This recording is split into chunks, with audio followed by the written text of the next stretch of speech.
Greetings, beloved in Christ. I hope that you are well on this day. Today is my last day in Kenya.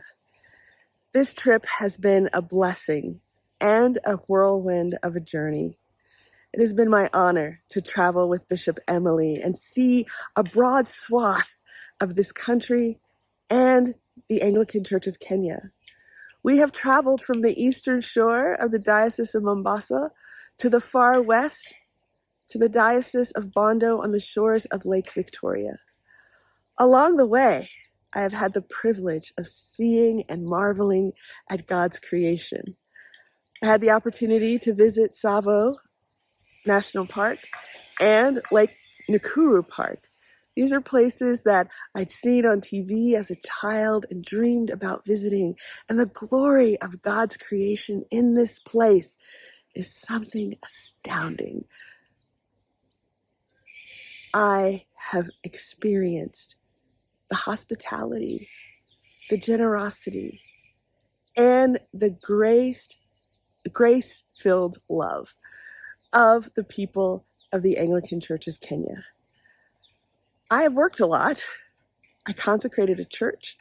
I confirmed several faithful souls. I preached 5 times.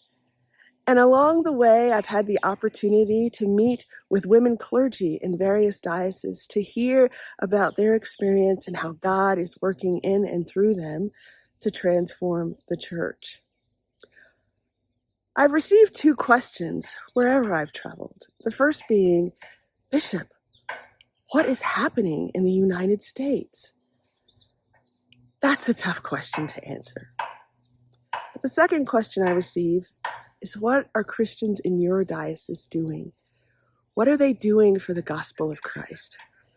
It seems that here in Kenya, and perhaps across the continent, there is a narrative that the Episcopal Church is a failed church, that we're a dead church, a church with no heart and no faith. So it is my delight to say the Episcopal Church in Colorado is growing. We are reaching out into our communities to serve them. We are bringing a gospel of a loving God that we know through Jesus Christ, who welcomes us all to the table. We are seeking ways to combat climate change and care for creation. We are trying to stem the tide of suicide in our midst.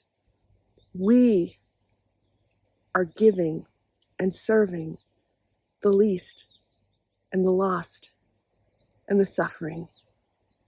We are attempting as Christians, as followers of Jesus, to embody the good news. The people here are experiencing their own challenges. There are difficulties with government. There is extreme poverty, lack of infrastructure. And even with all of those things, when I look into the beautiful faces of the children that I find in every church, I see hope. I see church communities that are trying their best to care for those who are struggling. I see a church community deeply rooted in the gospel and wanting to share that with others. I want you to know that all over Kenya, there are people praying for the Episcopal Church in Colorado, praying for you and praying for me. And I hope that you will pray for them as well. Tomorrow, I head to South Africa. This part of my journey will be a little less hectic. It will be a time for me to reflect on all that I've experienced so far. And I ask your prayers for me as I travel. Know that I am holding you in my prayers, and that I'm wishing you a blessed Advent and all the joy of Christmas. Blessings.